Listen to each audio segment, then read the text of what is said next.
Sud Radio Berkov dans tous ses états. Le face-à-face. Et jusqu'à 13h, nous sommes avec Slobodan Kostadinovic pour un sujet légèrement plus important. Journaliste indépendant et traducteur de l'ouvrage de Miloslav Samardzic, Tragique Pâques 1944. Pourquoi Belgrade a vu tomber plus de bombes alliées que nazies? Alors un livre effectivement qui est paru il y a quelques années de Miroslav Samardzic et vous-même vous l'avez traduit, Slobodan Kostadinovic, et c'est très intéressant parce que vous rappelez un fait qui est unique dans les annales. Et oui, aujourd'hui, on parle de bruit de bottes, de guerres nucléaires possibles, de ce qui se passe entre la Russie et l'Ukraine, et surtout de la guerre larvée, de la guerre qui n'est plus froide, mais tiède, entre les États-Unis et la Russie. Vous parlez de quelque chose qui s'est passé le 7 novembre 1944, et qui est le seul, à notre connaissance, à votre connaissance, affrontement militaire en russe, soviétique à l'époque, et américain. Le seul affrontement militaire direct entre Américains et Russes soviétiques. C'est-à-dire que d'abord, le 7 novembre est une date qui est plutôt importante, puisque c'est le jour où le président Franklin Roosevelt a été réélu pour un 4e mandat aux États-Unis, président des États-Unis. Et de l'autre côté, le 7 novembre 1944, c'est le 27e anniversaire de la révolution d'octobre.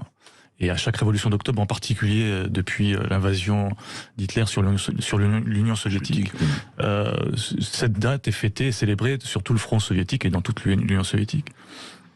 Et ce jour-là, dans la ville de Niš, au sud de la Serbie, l'armée rouge était depuis un mois, avait envahi une partie de la Serbie et se préparait à fêter l'événement, donc avec défilés militaires et discours d'officiels, enfin d'officiers. Avait vaincu l'armée allemande. En fait, il l'avait chassé. Alors, je vais revenir après sur le pourquoi investi, pourquoi envahi et pas libéré. Et donc ce jour-là, il se préparait à faire donc cette célébration. Et dans le ciel apparaissent des avions américains. Et que les soviétiques pensaient étaient venus les soutenir dans l'effort contre les nazis. Et soudainement, dans la périphérie de la ville, on entend des bruits d'explosions, de bombes et de mitraillage. Alors évidemment, c'est la panique un peu partout. Et puis les soviétiques, un des aviateurs décolle avec son avion de l'armée rouge, de l'aérodrome local. Avec le sigle de l'armée rouge. C'est ça, avec l'étoile rouge, Et donc, ce qui était d'ailleurs curieux, ce qui au départ étonné les gens sur place, c'est que justement, s'ils étaient facilement identifiables du fait de cette armée rouge, de cette étoile rouge. Et donc, ils décollent pour se rapprocher des avions américains. Et donc, c'était une escadrille de 3 douzaines d'avions américains. Et donc il décolle pour se rapprocher d'eux, pour leur montrer qu'il avait une étoile rouge et qu'ils étaient en train de bombarder des alliés. Bah oui, et en fait, il est abattu.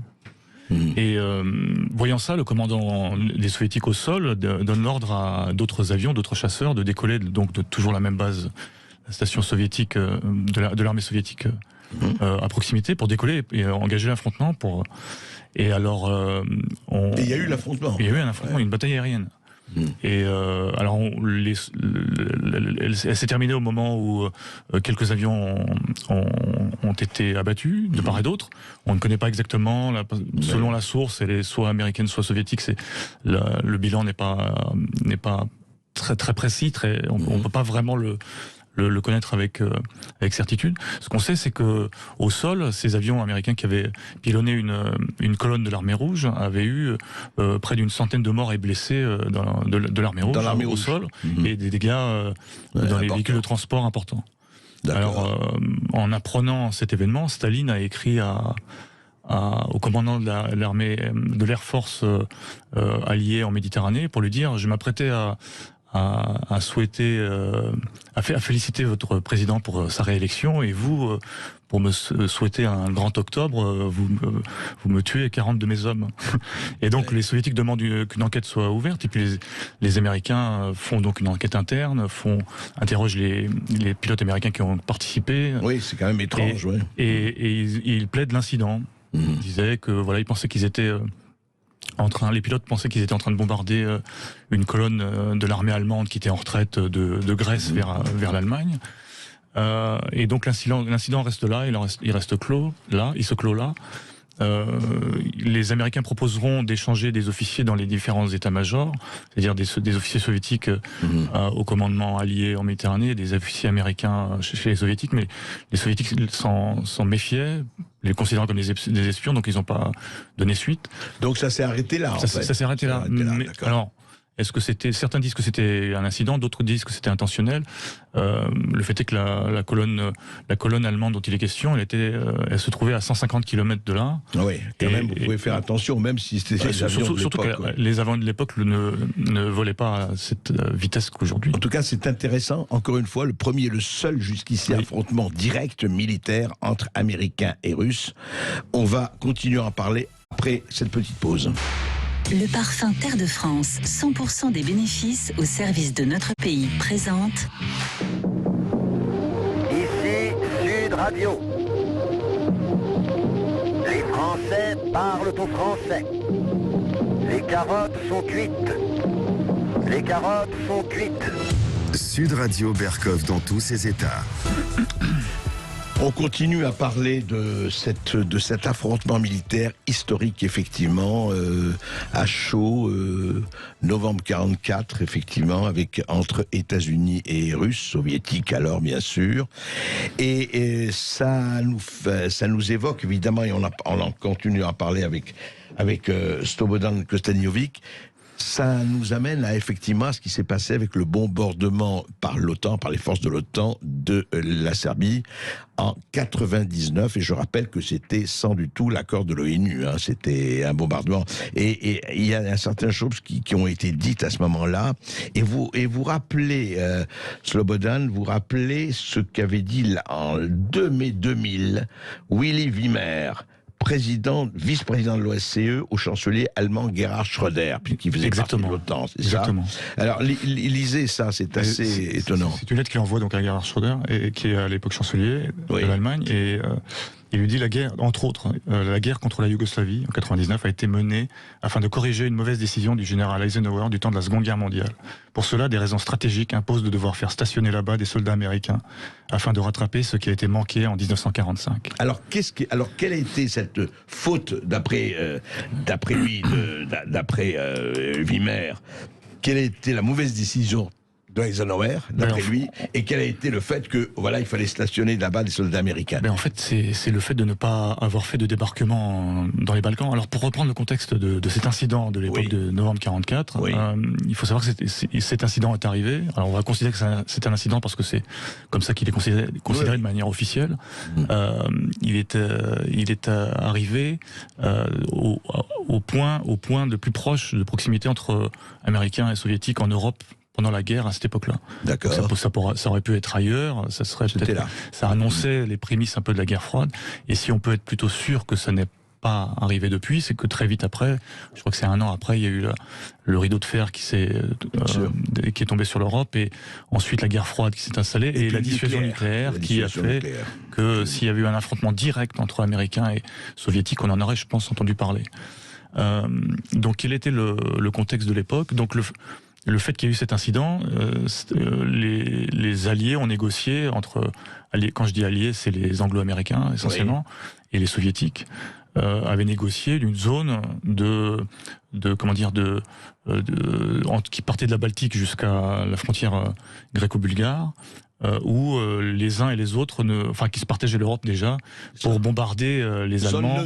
Zone neutre, voilà. Une zone no-fly zone, comme on dirait. No-fly zone, interdit de survol. Voilà. Et donc, il négocie ça, et Staline obtient que les avions anglo-américains ne s'approchent pas du front soviétique, c'est-à-dire Ça rappelle ce qu'on dit aujourd'hui, l'OTAN ne doit pas dépasser la rive gauche du Dniepr, ne doit pas approcher. C'est ça. Et donc, ils obtiennent une sorte de ligne de démarcation qui fait que les anglo-américains ne doivent pas s'approcher à moins de 60 km à vol d'oiseau de cette ligne de démarcation. Du front soviétique. Donc, plus le front avance, plus la zone 60 km donc de no-fly zone. Pour les bombardiers, et 120 km pour les chasseurs. D'accord. Donc ils obtiennent ça, et puis dans les Balkans, quand les Allemands sont en retraite, ils partent de Grèce et passent par la Serbie. Et donc le commandant des Alliés en Méditerranée, le général Wilson, dira que de ce fait-là, les Allemands sont protégés par le parapluie soviétique.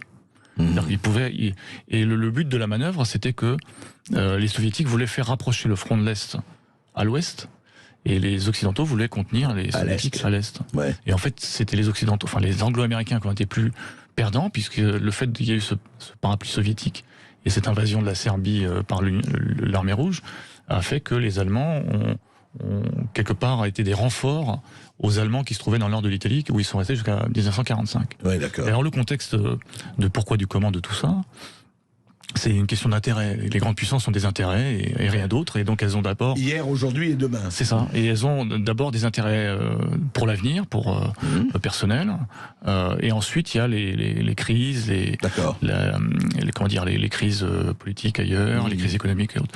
Et pendant la Seconde Guerre mondiale, en tout cas dans les années 44-45, les Anglais, leur intérêt, l'intérêt vital, c'était de dominer de contrôler la Méditerranée, le canal de Suez et la route des Indes.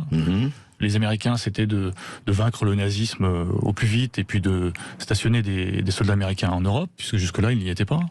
Et les Soviétiques, c'était de ne pas avoir de rival, de grande puissance, qui soit à sa porte, c'est-à-dire dans le Caucase ou sur la mer Noire, qui puisse la menacer. Et donc, ils avaient occupé aussi tous les pays environnants. C'est ça. C'était ça, oui. Et donc, du point de vue de ses intérêts, Churchill, dès le départ, était plutôt partisan de débarquer en Afrique du Nord, puis dans les Balkans, qu'il estimait être le ventre mou du règne, de la forteresse nazie.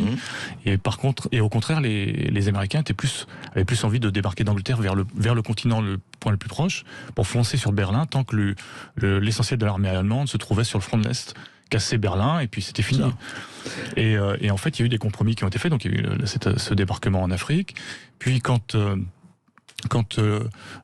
Churchill apprend en mai 43 que Roosevelt ne débarquera pas dans les Balkans et qu'il débarquera quand même dans le nord de la France, il décide de soutenir les communistes, parce qu'en fait il reportait Staline demandait depuis l'automne 41, c'est-à-dire au moment où Hitler marchait sur Moscou, il demandait aux Occidentaux d'ouvrir un second front en Occident pour pouvoir desserrer l'étreinte de Hitler sur Staline. Et en fait, ils acceptent, mais ils reportent continuellement ce débarquement en Occident. Et donc, quand en mai 43, Churchill apprend qu'il n'y aura pas de débarquement dans les Balkans ou alors il faudrait qu'il le fasse tout seul, Churchill, pour donner des gages à Staline pour le retard qui prend quand même depuis 2 ans de l'ouverture de son front occidental, commence à soutenir les partisans communistes, qui est une filiale du Parti communiste, une filiale de l'Union soviétique, filiale du Comintern, pour donner des gages à Staline, une sorte de compensation. Et donc après le débarquement en Normandie a lieu, et quand le débarquement en Normandie a lieu, qui quand même mobilise 150 000 soldats dans les premiers jours, à ce moment-là, quand Staline apprend qu'il y a ce débarquement, il fait stopper l'armée rouge aux portes de Varsovie, et envoie 500 000 hommes, 1,5 million de soldats, vers le sud pour soviétiser, en fait, pour occuper les Balkans. Il s'est dit, le second front est ouvert, je peux occuper les Balkans. Et en fait, c'est surtout par vengeance, d'une certaine façon, pour avoir fait retarder l'ouverture de ce second front à l'ouest. Donc il s'est dit, maintenant les Occidentaux, c'est-à-dire les Anglo-Américains, vont voir ce que c'est que la vraie guerre, donc ils vont devoir affronter les Allemands eux-mêmes. Ce qui est très intéressant dans ce que vous racontez, en fait, et dans ce qu'on voit, c'est qu'au fond, on est toujours dans ces questions où la géographie joue un rôle fondamental, surtout avec les fusils d'éclair. Aujourd'hui, on peut atteindre Paris en 30 secondes, 60 secondes, 1 minute, 2 minutes, donc c'est devenu extrêmement fort, ça. Et donc, effectivement, c'est pour ça que ce livre est intéressant, c'est qu'en fait, les leçons qu'on peut tirer de là, elles sont toujours valables aujourd'hui. Oui. C'est-à-dire la réelle politique, l'intérêt, les grandes puissances. Sauf que ce ne sont plus tout à fait les mêmes, mais quand même, l'Amérique est là, la Russie est là, l'Angleterre moins, la Chine, on n'en parlait pas à l'époque, mais voilà. Et donc, vous en concluez quoi, en fait, Slobodan? Vous dites que, au fond, aujourd'hui, très rapidement, en une phrase, aujourd'hui, ce qu'on insiste aujourd'hui, c'est toujours cette méfiance fondamentale qui était là déjà en 44. C'est la continuité de... Alors, ce que disait Willy Wimmer, c'est parce que, en fait, dans l'intervalle, après le débarquement...